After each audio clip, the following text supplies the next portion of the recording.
and welcome back to the Arsenal podcast. We've got quite a lot to cover. We've been away for a couple of weeks. Apologies for that. Beyond our control. So we're here to talk all things and everything Arsenal Football Club once again. We're going to talk about way back a couple of weeks ago against Borough, the EFL Cup game with Reading, this past week's game against Sunderland, and obviously the Champions League game against Ludogorets from last night. And a certain goal might come up, perhaps not, and it will do, basically. And I'm delighted to welcome back to the show Matt. Hello, Matt. Hello. Is all good? All is well, thank you. Excellent. We'll crack on. We've got quite a lot to cover, as I said.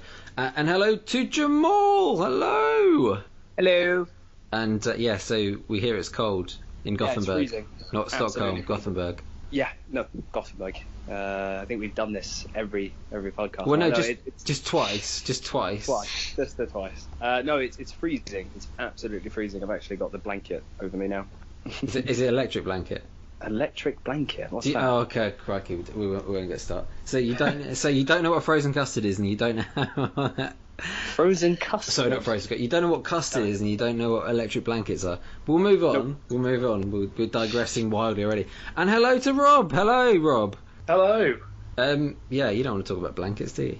No, I want to talk about the Arsenal. There we go. It's I was looking for that. It's the perfect setup. Fantastic.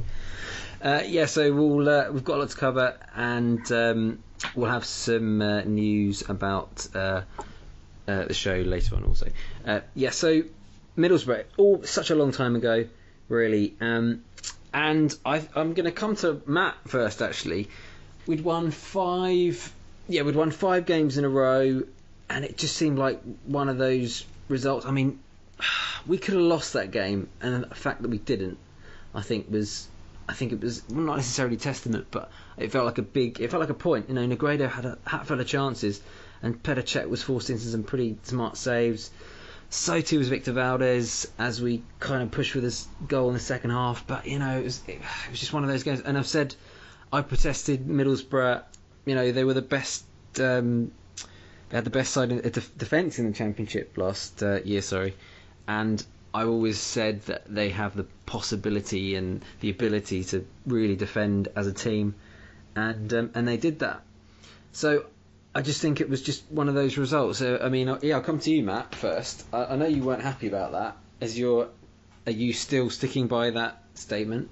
A little bit, but sort of what's happened after has calmed me down. But I just think against a newly promoted team on the run that we were on at the time, I think that we just should have comfortably beaten them, despite the fact that the way the game went, it was probably a deserved draw for both sides. But I just think that with the run we were on, we should have done more in the game. We should have come up with another plan to maybe try and get the goal to win the game. But I don't know. Maybe it's just being an Arsenal fan at the moment. Like, you kind of have to be philosophical about certain results. But I was like, well, I had us winning the game beforehand, but then it's like, and I think especially in the light of other results, and again it was 2 weeks ago, so I can't remember any of them. But there was no ground loss, and it felt like that was not too. It felt like it was not too damaging, and I think I was most frustrated over the weekend because the other teams had dropped points, and I thought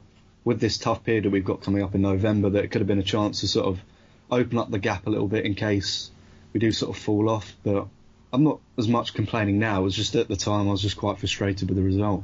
Yeah, same question to Rob, really. I mean, I get the impression you were a bit, you weren't devastated with the point at the end of the day, given what had happened in the game. Yeah, I mean, like, you draw that game in April and you're going absolutely mental about it, but drawing it in October is not the worst result, especially in the context of that whole weekend in which the teams around us also really failed to pick up points. There's only really the Invincibles you can look at and go that they didn't lose any stupid games, but even they dropped points in games they should have won. So, you can be a bit philosophical. It's one of those, on a bit of an unstoppable run, you should beat them, but you're always going to come up against those games where teams just have a bit of a day against you. Valdez had a bit of a a day against us, and in the end, you just got to take the point, really. Yeah. I mentioned quickly about that whole collection of saves. What was the best one in the match, you think? Was it Valdez's sort of fingertip one, or was it one of Czech's? Christ, you're asking me to think about something that happened like feels like an eternity ago. Yeah, it was. Yeah. Okay, fair enough. Well, that was I'll put you on the spot there. So fair enough. Yeah, I mean, Jamal, what were your impressions of the Middlesbrough draw? I think on the day after the game itself, I think disappointed because as someone quite rightly said, that we could have made some ground and distance ourselves from our title rivals. But I think when you put it into context, like we just smashed Ludogorets in the midweek 6-0. It's always natural that you have that European hangover, and when you play against a team that's defending, with 10 men in the box.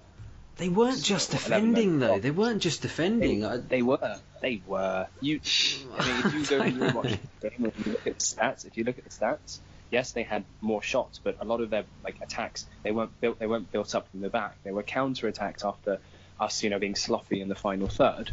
So for me, I'm not really upset because I'm so happy we didn't lose that game, as we could have lost the game because they did counter very, very well.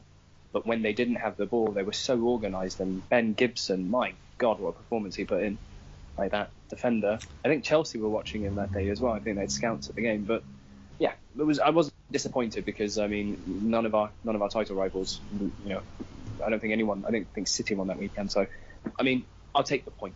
So yeah, you mentioned Ben Gibson. I think he's a very talented defender. Yeah, and he probably will get an England call up. I think.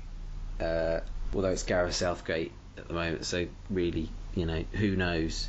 And I know, Jamal, you could give a less of a what about the England football team. Okay, so we'll drop points, but then I thought it was okay.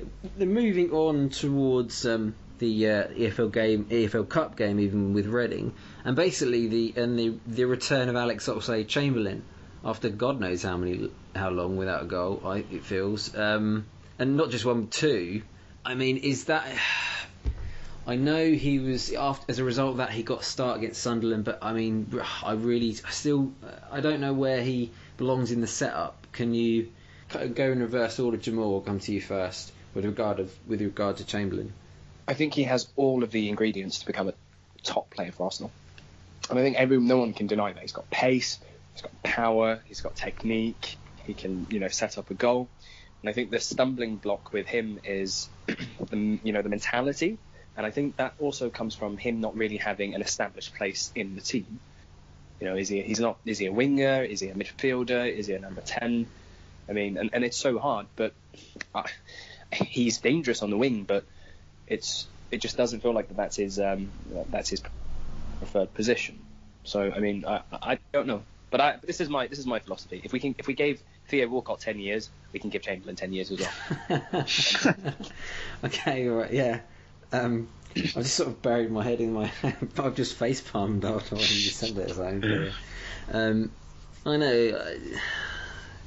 I'm still lost for words for Chamberlain at the moment. Really, I think it was good to see hold it, and certainly Gabriel coming back, keeping a clean sheet. But the thing that I really want to, I suppose, focus on in a little bit will be on Luke Perez. In fact, actually, we'll come back. I'll ask Rob about Chamberlain. How do you think his? He had an impact against Reading, but is it going to be an impact with a capital I or an impact with a lowercase I? Sorry. What do you think? Somewhat sustained, because he did get the assist for the first goal, was it, on Saturday? I don't know why it took me so long to think about what day it was. So it is somewhat sustained. You do wonder if he'll retain his place once Walcott comes back. Of course, his cross for Sanchez. Yeah.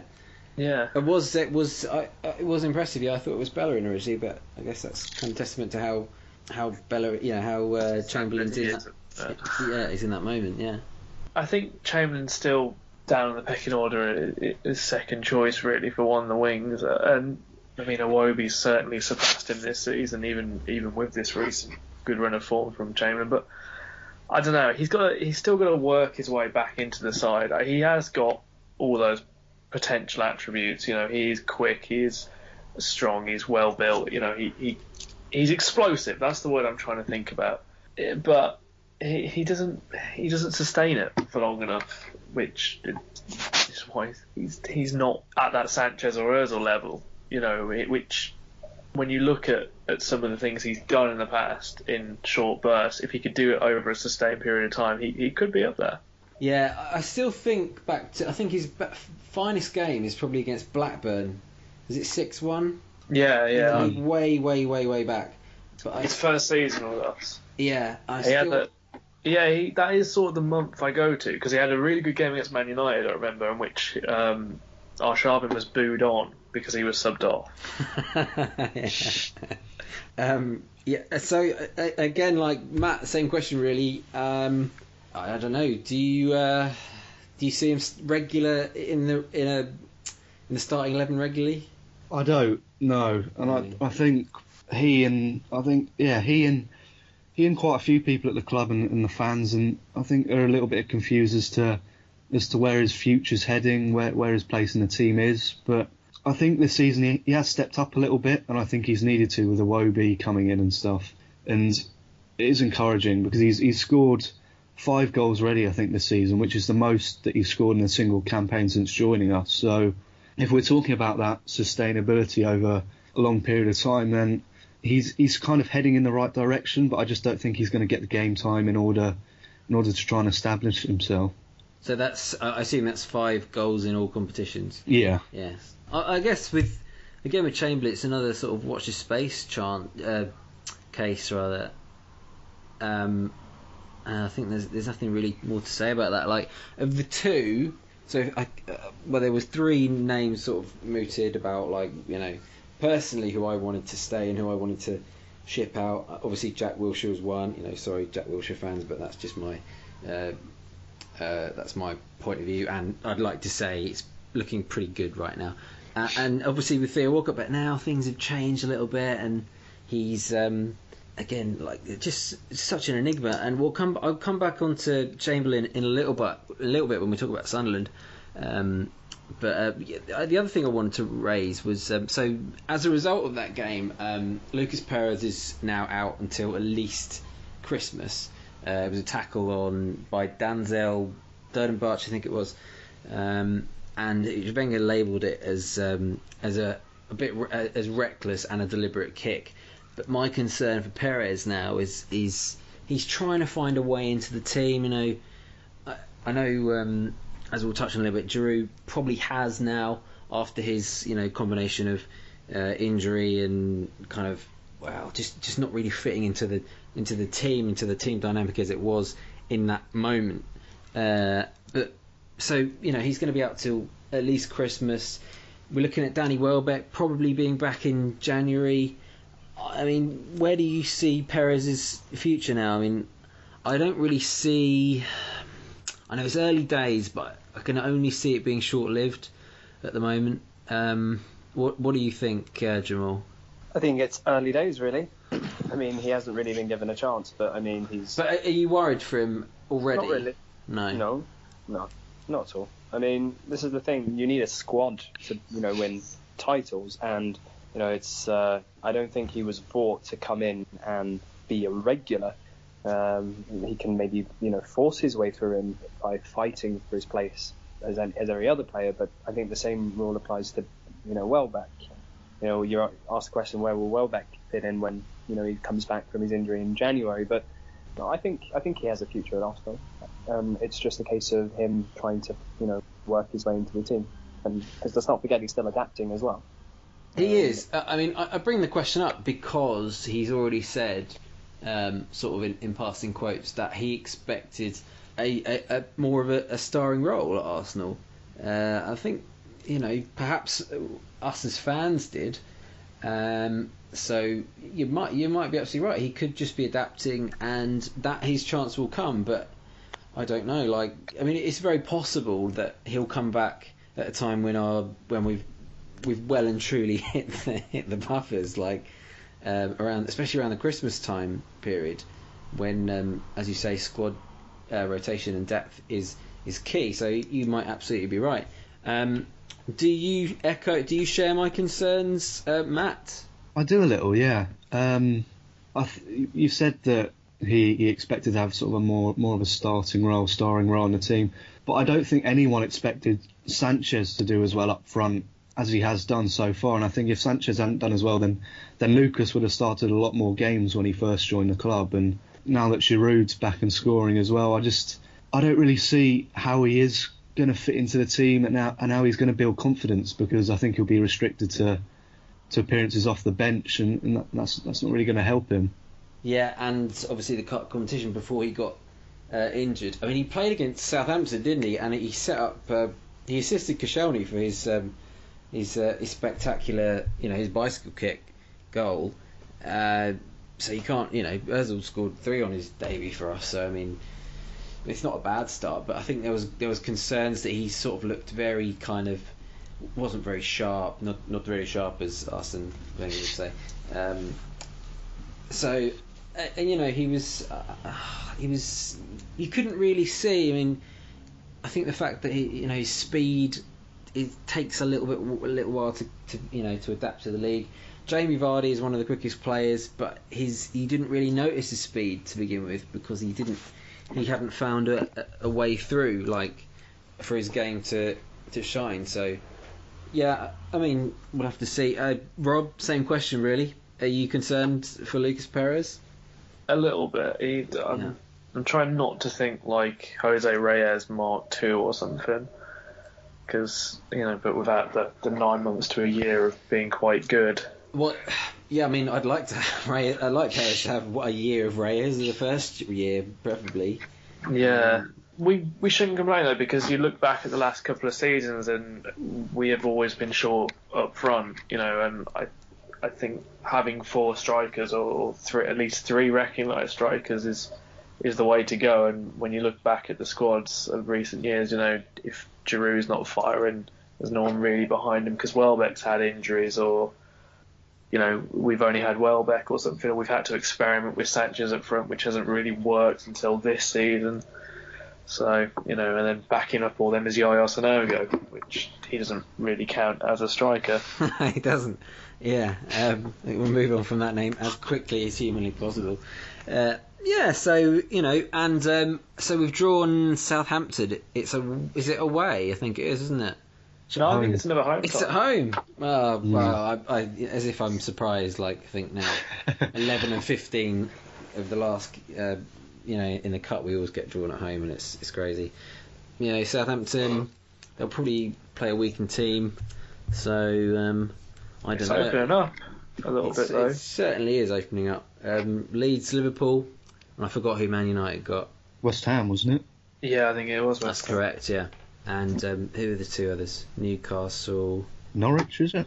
No, they got knocked out by Leeds. Yeah, Newcastle have got someone else. Newcastle are a bit of a threat, I think, but we'll see if that transpires. And now we move on to this past weekend against Sunderland at Stadium Light. And I suppose I'll quickly, stick on the line of Chamberlain, really. The thing that I noted and was impressed most with it, and very much like Theo Walcott has done in the past couple of weeks, is his tracking back. I've never seen that from Chamberlain. So I'm going to ask... I'll ask you, Jamal. Is there a directive now? I said that word a couple of weeks ago. Is there a directive now for both Walcott and Chamberlain? Just to are they taking something? Have they taken something in the water, for them to be able to suddenly do this? Or is it a myth? Do you think it's a myth? That Wenger doesn't believe in defending. Yeah. No. I think. If you look at the best teams that we've had, everyone defended, people tracked back, and over the course of the past few years since those teams, it's been sort of all over the place. But I think Walcott and Chamberlain are hungrier this year, and I think they must have had some dialogue with Wenger in the pre-season about what he expected to have from them. And I think with Walcott, it's the added incentive to prove himself after these the past decade, that he hasn't really, kicked on from where everyone expected him to be. So for him, it's down to that hunger and that humiliation of being left out of yet another, international tournament.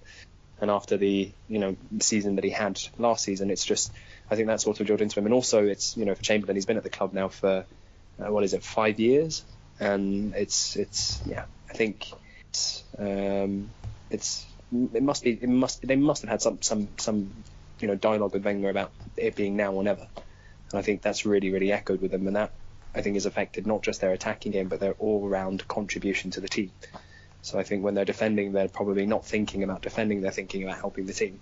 And it's breathtaking to watch, because when Walcott might inevitably have a bad game, which he has had, he hasn't had every game where he's played where he's been brilliant, but he's definitely had an impact in the game because he's been defending, he's fighting, he's running, and he's doing what Sanchez did in his first season, and that's what we all loved about Sanchez, the fact that he runs. So I'm so happy to see that they're fighting and showing that hunger to not just us, the fans, but also to Arsene Wenger, because he's put a lot of faith in them. So they're definitely repaying it this season. Anyway. And a fair amount of money, yeah, as well. Absolutely, certainly for Arsenal Football Club, anyway. Yeah, I mean, that sort of brings him nicely onto my next point. Is that what Jamal's just said, with Wenger appearing to give Oxlade-Chamberlain and Theo Walcott kind of their last chance, as it were? Is that now a damning indictment of Jack Wilshere, the fact that he's not stayed and he's been loaned out? Because I don't see any sort of future with him at the club. I really don't. And I think the pundits are now kind of coming around to that idea, because whenever I'd say for the majority of players, when they get loaned out, they really don't come back stronger, with the exception of Alex Song. Obviously, Carl Jenkinson is sort of back in the fold now, but how much time is he really going to get? I mean, is that an indictment on Jack Wilshere, Rob? Yeah, probably. I mean, you look at how loaded our midfield is at the minute. I mean, Matt, I'm trying to think of apt comparisons for Mohamed El Neni, and I came up with he was the Edu to Xhaka's Gilberto, really. Take that, yeah. Yeah, I mean, that pass he put in yesterday night, which I'm sure we will get to in due course, was absolutely brilliant. And he's not even the first choice, guy. I mean, he's quite far down the pecking order, and you think of all the midfielders we've got. And so, I mean, what does it say for Wilshere? I think I think he's going to come back next summer. I think he's got enough fans at the club. Deluded fans. I'll say it again, fans. So I'm sorry, but it's enough. And I'm glad that Wenger's finally seen the light, because he doesn't have it anymore. He did, and I think injury has kind of just ruined him a little bit, and it's sad. But we have to be realistic about this now, and we don't want to be getting caught in the same situation again. Again, my point of view, and you feel free to Twitter me abuse at the 91st Neil, please do. But that's my opinion. Matt will at the end of the podcast.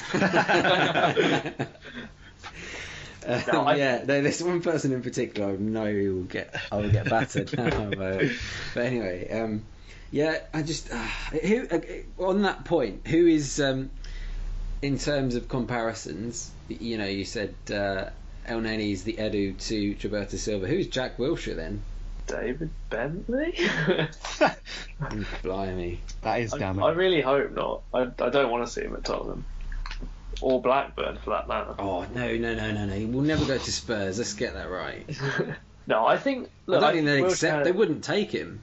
No, they probably wouldn't after all the songs he sang about him. I mean, I four-letter word tirade times 3 or 4, yeah. I think he has enough allies with coach and staff and everything at the club, but I think he'll come back next summer, and there will be thoughts perhaps towards trying to get him into the first team. But how's it going to happen, though? How's it going to happen? I don't see it happening. I mean, he's not... To be honest, I haven't seen much of Bournemouth, but I don't think it's been rave reviews at the minute about how amazing he's been. But I mean, it's a fitness exercise as well over there. I mean, this is a player that hasn't played a full season since his first season. I mean, he is still trying to get back to that sort of a level. So, it's still early in the season. Maybe by May we'll be thinking, oh God, please get Wilshere back because he's amazing.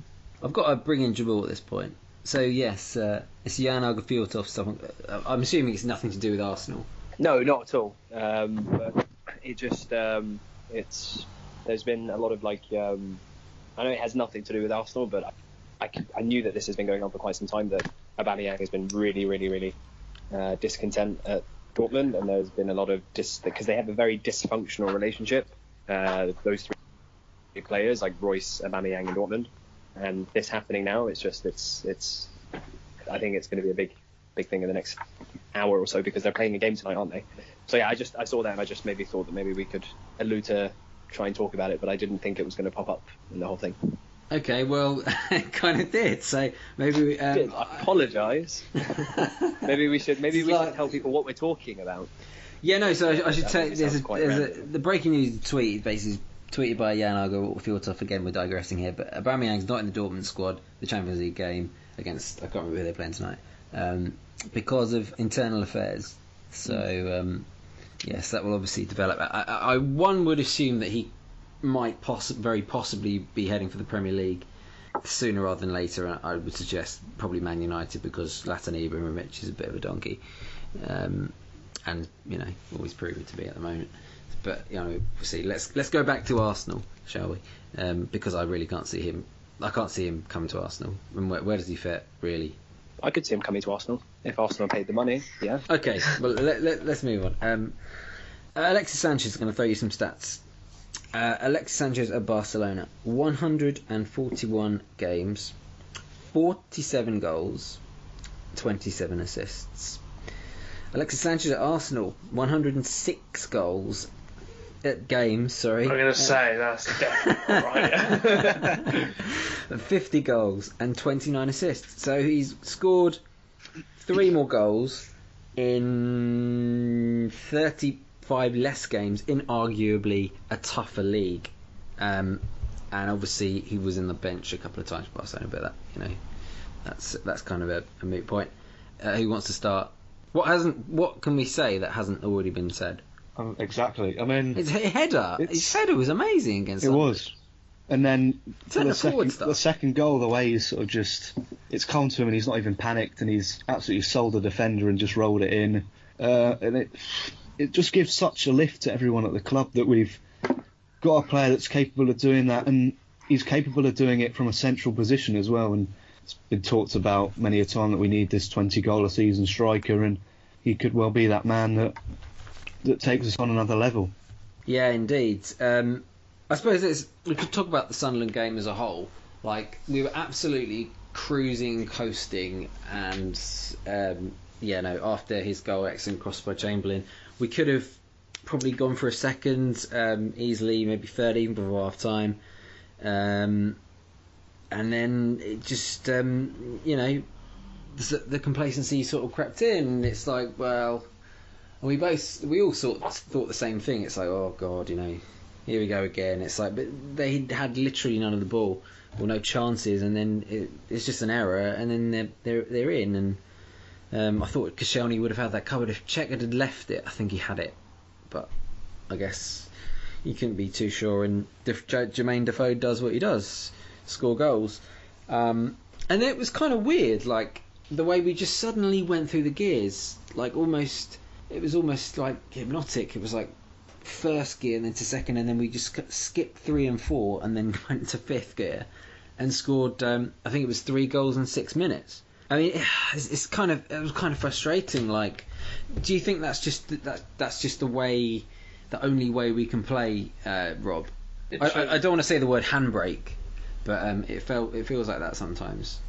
It showed a good strength of character, I must say, to not give in to a comeback from a team that's, well, they're not fighting very hard, let's say, but I don't think fighting's the right word for it right now. But they're a team that are struggling and haven't won all season, and they've just won a penalty against Arsenal, scored a penalty. It's very easy to see a narrative that ends up with Sunderland scrapped to get a 2-1 win. So, it's a good strength of character, or even a 1-1 draw, but it's a good strength of character to just blow them away. And you look at, I didn't watch the game live because I was at work, looked at my phone during my break and was like, 4-1 Arsenal, we absolutely blitzed them away. And It wasn't really until I saw Match of the Day later on that night, I was like, oh wow, it was literally just a 6-minute complete destruction of them. And really, before then, it would have been a bit, no one would have thought 4-1 really, the way it was going in that second half. Indeed, yeah.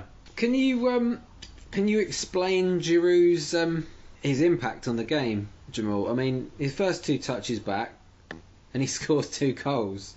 It's one of those moments where you look at those typical Wenger substitutions. They come on at the 70th minute, and you just think, are they going to have enough time to have an impact? And in this case, it worked off, and it came in. It was a great delivery for the cross, and then for the corner. So I mean, that's what you want, and I was just so happy when I saw that. When I saw the Jermaine Defoe penalty and I saw it go in, I was just like, how are we going to respond now? But yeah, it's like you said, it was very hypnotic to see us go through those gears and Giroud do it, what he does best. And he scored a lot of goals with his heads this season, which is quite weird because he doesn't usually do that. But both goals came from, yesterday and on Sunday. Well, I think I know you want to bring up a question relating to this individual in particular, Jamal, but I think Kieran Gibbs played pretty impressively, albeit against Sunderland, I thought. And his cross was very, very good. That's true. Absolutely. I mean, Gibbs did put in a very good performance there, but that performance was good going forward. Let's not forget that. Again, we'll come back to you've got a question for the show in a little bit, so I'll come back to that. I guess the Wenger was talking about at the weekend about switching to a 4-4-2 formation. Now, if that ever happens, I mean, I'll eat my red hat, but it might do. And I mean, as we saw last night, and again we're talking in hindsight a little bit, that obviously Giroud played up front, Sanchez on the left, Ozil was in the middle, and crikey, who was on the right? Was it Chamberlain? Ramsey on the right, yeah, that's right. Who, by the way, Ramsey's come back and he scored 2 assists already in probably less than 1 full game, which is pretty impressive. And again, what he does, and again showing our depth in the squad, which is something we haven't had before. But I don't know. I'm kind of feeling perhaps maybe Iwobi's going to be set for a spell on the bench. I don't want it to happen, but I don't really. It's possible. I mean, again, I'm thinking more about the North London derby on Sunday. Obviously, whether Sanchez is going to play up front or whether Giroud is going to be a plan B, and then we're going to keep that 3. It might well happen. I don't know, but I just feel like Wenger said himself that Iwobi gets too gets too scared in front of goal, and I think his levels dropped. He had 1 good shot at the weekend, and then his second was poor, and then he kind of faded out. I think he lost confidence as a result of it. Matt, what do you think? Is Iwobi going to be set for a spell on the bench? I think he could well be, yes. I mean, you said you don't want to see it, and I don't really want to see it either, because it's been refreshing that a player's come in, and to use the old cliches, he's been like a new signing in a sense, and he's sort of added a directness to the team that maybe wasn't there beforehand. And I think he sort of needs to add goals and assists to his game if he was going to keep his place in the team. And now that Oxlade-Chamberlain's picked up form, now that Giroud's back, Ramsey's back, I think he could well have a spell on the bench. But I mean, I don't think that's going to stop him developing or stop him from being the impact player that he has been since he's come into the team. Yeah, I agree with that. I don't think he will stop developing, and I think it's perhaps good for his learning curve, his development, that he does get time to kind of for introspection, to sit on the sidelines and watch his other teammates, see how we do it, and it will motivate him hopefully to do better. So I mean, from the weekend, it was a good win. I mean, Sunderland are going to go down, and now the worst Premier League side record of. I'll start again. Worst side worst Premier League record of any side since 93-94, which is the Man City side. Again, I can't really. That's an awful long time. I think it was. Struggling for names. So we'll move on basically, and it's going to be. It's not much of a benchmark really. So we'll move on to last night's game, obviously in Bulgaria against Ludogorets. Now I suggested that the game is not going to be that easy because away from home they're pretty dire and we steamrolled them basically. But at home, they took the lead against PSG when they were there. I didn't expect them to go 2-0 up for 1 minute, and then I was slightly concerned. But then just because of Arsenal seem to have a sort of a never say die attitude at the moment, which is so refreshing. And we pulled out the fire. Certainly one man in particular did, and I guess that's what we need to talk about is Ozil's goal.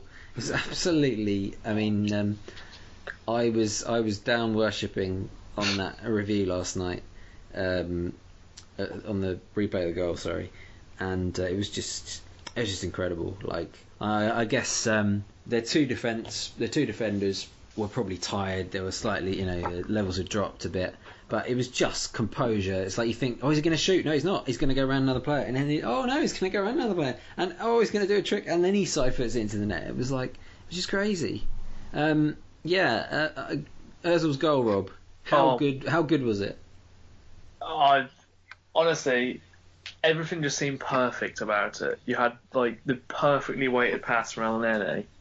You had the perfect run from Ozil where he stays onside against an incredibly high line.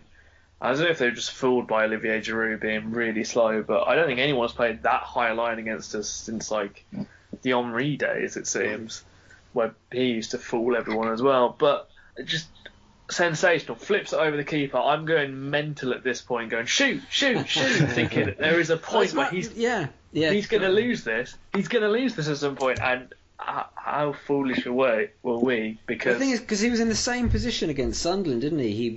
He had the goal was gaping really, and Jordan Pickford sort of came out and put him off. But it was a really poor chip because he didn't put enough weight on it, and it seemed like a replay of that again.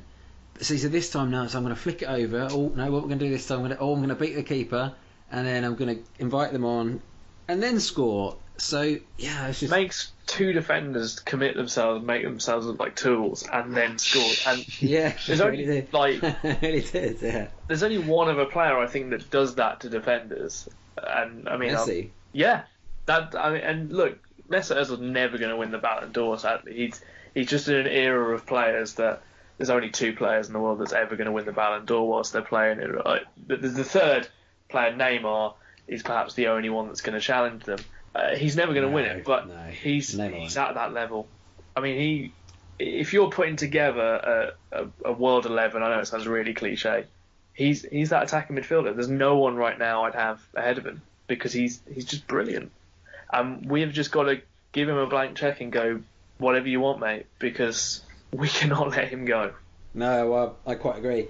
I'm still flabbergasted by some fans that say, I guess when you get a guy arriving from Real Madrid, you just expect him to just be just a world, just like everything he does, like the ground he walks on will turn to gold.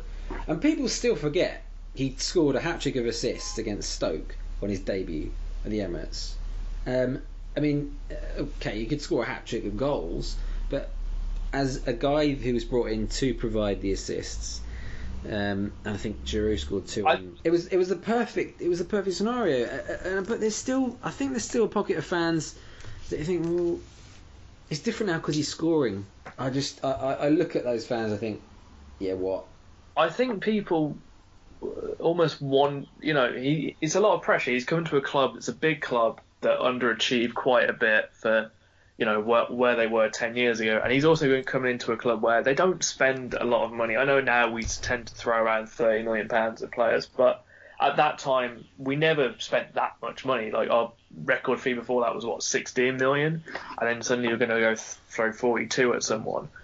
People were almost waiting for it to go badly. And I think the fact that he's not a player that shows a lot of endeavour. He's never someone that runs around and scurries about like a Sanchez, but what he does is is magnificent. And I saw a tweet from Stan Collymore who was going on about him not being that good, and this was like February of last year. And since that tweet, it almost feels like he's just been on some insane run of form, which doesn't look like stopping. Yeah, if anyone's going to motivate you, it would be Stan Collymore. That's my words of that. So on this question, this is the perfect time to my first question of the week. And it's crikey! It's from Matt. Matt, do you want to ask your question? And it regards Mesut Ozil, of course. Yes. So the fact that he's been scoring a lot more than he has done in his career previously. He's obviously been compared to Dennis Bergkamp. Just kind of where is he on the list of all-time Arsenal greats? Or where would you place him amongst your likes of Henry's, Bergkamp's, Perez? Okay, well, we'll ask Rob the same question. Actually, I think he has to add a bit more to the trophy cabinet to be on a par with like Henry and Bergkamp and players like that. He's certainly, I would say, the closest we've had to that sort of a quarterback that Arsene Wenger likes to have. That quarterback sort of Dennis Bergkamp style footballer, but he has to add a league title in there before I start thinking about putting him on with Henry and that. He's certainly higher than Fabregas, who in my estimation is very high up in the list, but he's not on the peak Henry, Bergkamp, Perez level quite yet. Yeah.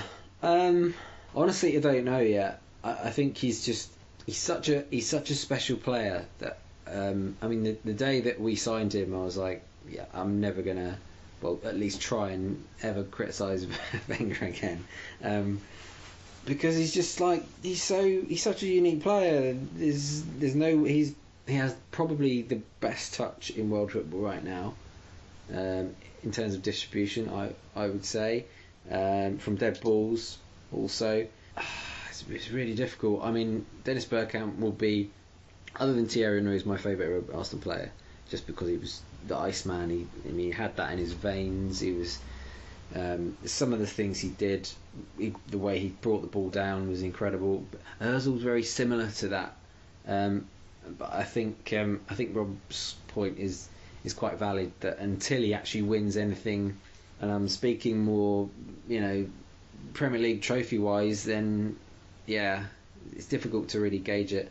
I'll ask Jamal again. I think for me, I share the same sentiment as Rob there. I think he needs to add more to his trophy cabinet, or to Arsenal's trophy cabinet, because he hasn't really, aside from the 2 FA Cups, I don't feel we can put him on the same level as Thierry Henry and Bergkamp just yet. But he's close, absolutely. Do we need to worry about him going back to Real Madrid? Absolutely not. I think he realised because he said quite recently, he realised what he was missing at Madrid. And I think a lot of players miss that, because Madrid, when you are a player there, no matter what your status is, aside from perhaps maybe Ronaldo, you're just a player you're just a cog in the machine. Yeah. And there is no real connection to the club. But does he think that? Does he feel that connection now? Do you think? At Arsenal, absolutely, yeah. Absolutely. I know with the whole Twitter hashtag #YarGunnersYar, and I don't know. It strikes me that he feels that it's a bit more of a family. Yeah, I'm not worried in the slightest. I think the only thing that worries me is, will we be able to keep these players like Sanchez, Ozil, Ramsey, Shaq and Mustafi, and these players who clearly chose to come to Arsenal. Of course, we're a big club, but I think Arsene Wenger's presence makes us that much bigger. So the question is, will Ozil stay if Wenger, chooses not to renew his contract, and we don't get in a adequate, replacement, someone who is, of the same, cut from the same cloth, so to speak. I doubt that, because in that case he can go somewhere else and he'll probably get a lot more money. But as far as him staying at Arsenal, I think it's because he feels this connection to Arsene Wenger, and you see the difference in his game now. And I think that's partly down to Arsene Wenger. Whenever you see training clips, on Arsenal.com, it's always you always see Wenger and Ozil talking. So I think it's very, very. There's a close relationship there. So I'm worried if Wenger doesn't renew his contract, Ozil will go. But if Wenger chooses to continue, then I have no worries about Ozil whatsoever, or Sanchez. Okay, well, from that, yeah, so, I think watch his space, to be honest, but I think there's huge... I think he needs to stay at the club a couple more years. Needs to really kind of show he's a true Gooner first, and then we might be able to really make a more educated decision and obviously win some pretty big trophies. Yeah. So whilst you're here, Jamal, you have a question to pose also, so fire away. So I ask everyone, Kieran Gibbs, does he cut it at left back for Arsenal? I really don't know. I've always suggested he's a sort of player that I don't know, that might be sort of holding us back.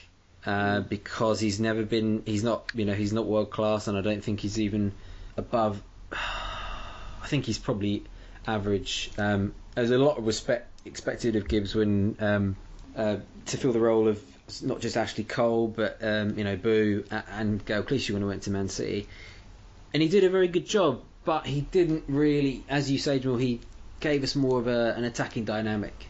And he's never really been particularly good at defence. He has good games, but he's not consistently consistently solid at left back like Nacho Monreal is. So honestly, I don't know. I hope. Do I see Gibbs moving away from Arsenal? And I think it was linked. I could possibly see that. So it's really tough for me to answer. I mean, Matt, what do you think?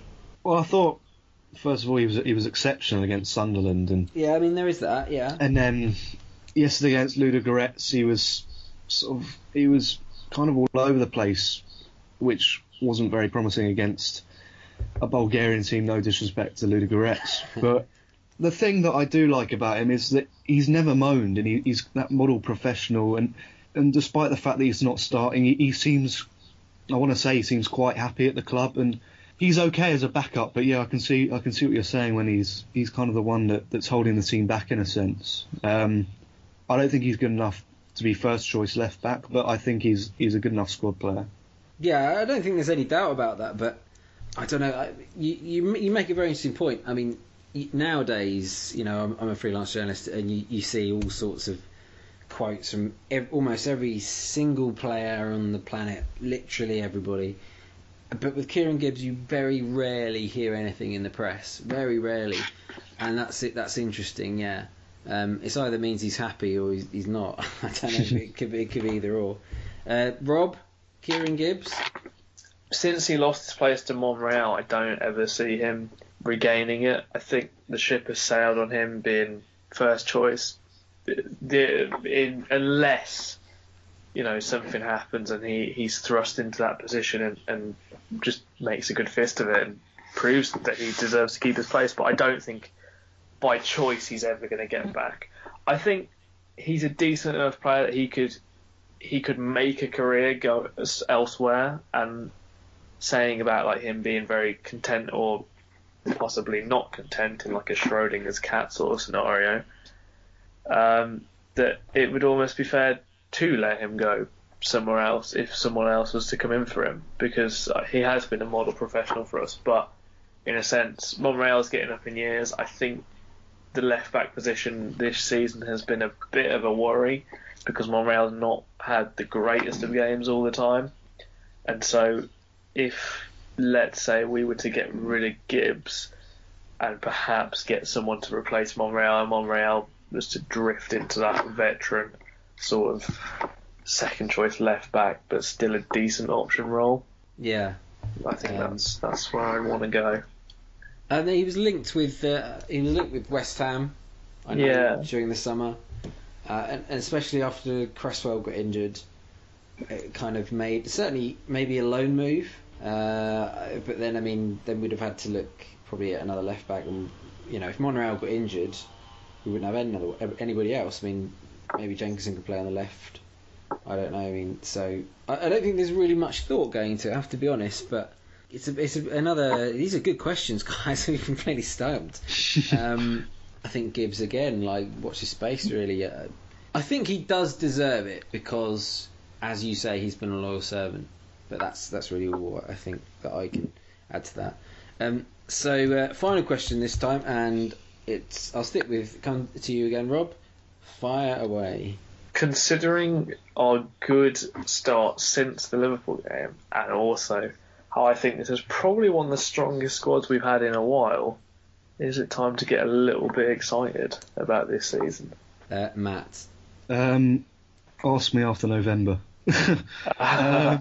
Good answer. I think I don't want to curse us. I think in a yeah. Well, you're going to do that anyways. I think it is time to get a little bit excited because of what we talked about before with Sanchez and Ozil, and we've sort of there's a new steel about this team. As Rob I think he said earlier, there's a never say die attitude. But I think the real test will obviously come this month when we play Spurs, United, and then PSG again, and then whether we bottle it or not come February, March, April time. But I do think at the moment I am quite excited about what this team could do this season. Well, never mind the North London derby and then Man United and then who is it, Bournemouth and then West Ham. We've got to face Stoke and in particular Joe Allen at the Emirates.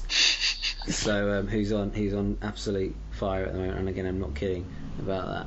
So December the 10th that is, and that's a week before Man City. So yeah, I mean, it's a really, as I say, the next run of fixtures are quite interesting, really.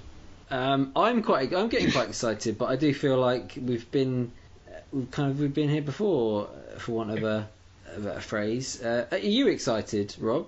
I am. I mean, this is the first time in a while I looked around the squad and think, you usually look at the squad and you think, it's strong, isn't it? It's really strong. We're like one striker short, or we're a defensive midfielder short, and it's like, oh, actually, you know what? We've got decent forwards. We've got arguably the best playmaker in the world right now. We've got Xhaka, El Neni, Coquelin, Cazorla, who dictates the play brilliantly.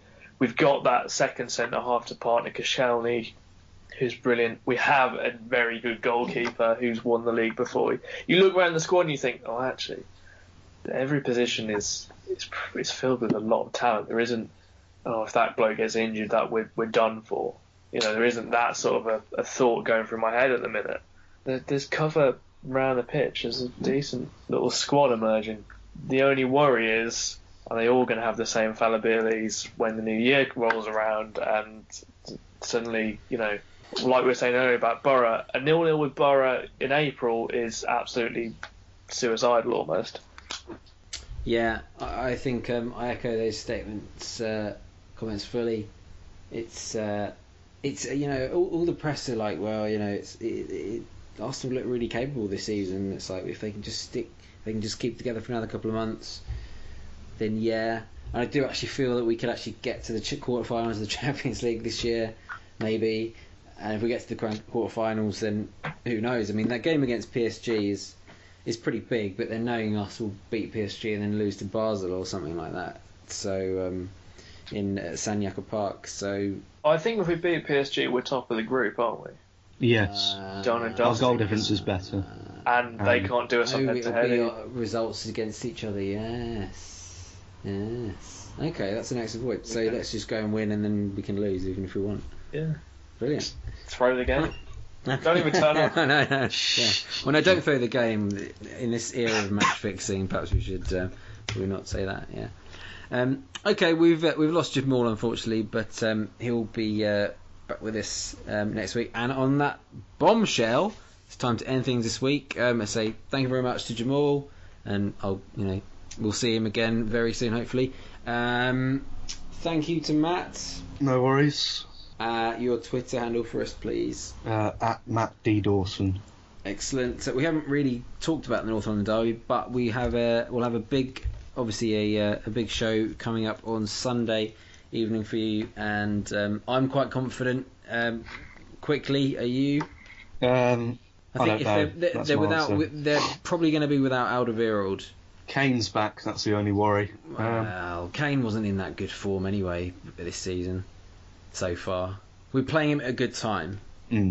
But again, we'll talk about Sunday and Sunday.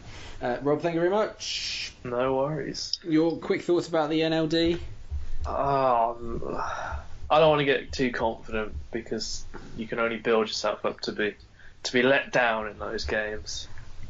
Usually I'm scared. Usually I'm worried about playing Spurs, but I think Alderweireld is such a key defender for them, and if he's not there, I think we've got a great chance of winning. I think we're going into the game. We're in a lot better vein of form than they are, but I don't know. I worry a little bit. It's November. Bonfire night, and our title chances go up in smoke usually around this time. Indeed, it is. Yeah, and the Wenger guy Fawkes will be thrown on the bonfire. And obviously on that note, Manchester City, not the city of Manchester, the whole Man City play Middlesbrough at home, which will be interesting to kind of see.